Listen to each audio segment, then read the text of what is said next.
அன்பு நெஞ்சங்களுக்கு சஞ்சு மாஸ் vlog-ஓட அன்பான வணக்கம்.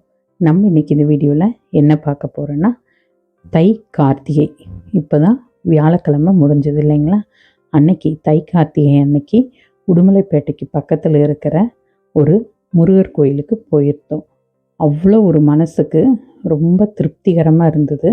கோவில் ரொம்ப அமைதியாக நல்லா அவ்வளோ ஒரு நம்மளுக்கு மனசுக்கே ரொம்ப நிறைவாகவும் அவ்வளோ ஒரு சந்தோஷமாகவும் இருந்தது. உடனே நான் அங்கே கோயிலில் கேட்டேன் அவங்கக்கிட்ட, நான் இது மாதிரி யூடியூப்பில் வீடியோ போடலான்ட்டு இருக்கேன், அதுக்கு கோயிலில் சுவாமியெல்லாம் எடுக்கிறதுக்கு பர்மிஷன் கொடுப்பீங்களா அப்படின்னு கேட்டதுக்கு அவங்க ரொம்ப இதாக என்ன சொல்லிட்டாங்கன்னா, எடுத்துக்கோங்க, என்ன வீடியோ வேணுமோ எடுத்துக்கோங்க அப்படின்னாங்க. அவ்வளோ ஒரு சந்தோஷமாக நாங்கள் போயிருந்தப்போ பார்த்திங்கன்னா நல்ல கூட்டமாக இருந்தது. நாங்கள் அன்னைக்கு வியாழக்கிழமை இங்கேருந்து வீட்டிலேருந்து கிளம்பும்போதே கொஞ்சம் லேட் ஆகிருச்சு. நாங்கள் போகும்போது பார்த்திங்கன்னா நல்ல கூட்டம். அபிஷேகமெல்லாம் முடிஞ்சு அங்கே இருக்கிற லேடிஸ் எல்லாம் கந்தசஷ்டி கவசம் பாடிட்டு இருந்தாங்க. நாங்களும் போய் எல்லாம் சாமியெல்லாம் கும்பிட்டு நாங்களும் கூடவே சஷ்டி எல்லாம் பாடிட்டு சாமியெல்லாம் பொறுமையாக கும்பிட்டுட்டு இருந்தோம். திரை போட்டிருந்தாங்க. அபிஷேகமெல்லாம் முடிஞ்சு அலங்காரம் நடந்துட்டு இருக்கும்போது தான் நாங்கள் போனோம். அப்புறம் பார்த்திங்கன்னா எல்லாம் திரையெல்லாம் ஓப்பன் பண்ணதுக்கப்புறம் நல்லபடியாக சுவாமிக்கு தீபாராதனை மகா தீபாராதனை காமிச்சாங்க. அவ்வளோ ஒரு அது பார்க்க கண்கொள்ளா காட்சியாக இருந்தது. அப்போ எனக்கு வீடியோ எடுக்கலாமா என்னங்கிறது நான் கேட்காம இருந்ததுனால அதை என்னால் ஷூட் பண்ண முடியல.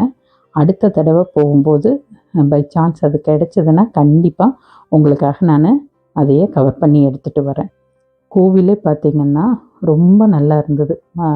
போய் உட்காந்து பொறுமையாக சாமி கும்பிட்டு கொஞ்ச நேரம் அங்கே நம்மளுக்கு என்னவெல்லாம் சாமிகிட்ட வேண்டணுமோ வேண்டிட்டு அவ்வளோ ஒரு அமைதியாக மன நிறைவான இடங்க. இது எங்கேன்னா உடுமலையிலிருந்து கொழும ரோட்டில் போனோம்னா பாப்பான் குளம் சொல்லி ஒரு கிராமத்தில் தான் இந்த முருகர் கோயில் இருந்தது. நல்லபடியாக தரிசனமெல்லாம் முடிச்சுட்டு சுவாமி பிரசாதமெல்லாம் வாங்கிட்டு அங்கே அன்னதானமாக கொஞ்சம் தயிர் சாதமாக கொடுத்தாங்க. தயிர் சாதம் அபிஷேகம் அதையும் எல்லாம் வாங்கிட்டு திவ்யமாக சாமியை கும்பிட்டு அப்படியே கிளம்பி வந்துட்டோம். கோவிலோட சுற்றிலும் அமைப்பு எப்படி இருக்குது அப்படிங்கிறதையும் நான் என்னால் முடிஞ்ச அளவுக்கு கவர் பண்ணி எடுத்துகிட்டு வந்திருக்கேன். நான் முன்னாடி நின்று சாமி கும்பிட்டது தான் பார்த்திங்கன்னா முன்வாசல். இது நேர் பின்வாசல், அதாவது சுவாமியோட சன்னதிக்கு நேர் பின்னாடி இது மாதிரி ஒரு பெரிய வாசலும் இருக்குது. சுவாமி பார்த்திங்கன்னா வாசல் பார்த்திங்கன்னா மேற்கு பார்த்து அமைஞ்சிருக்குது.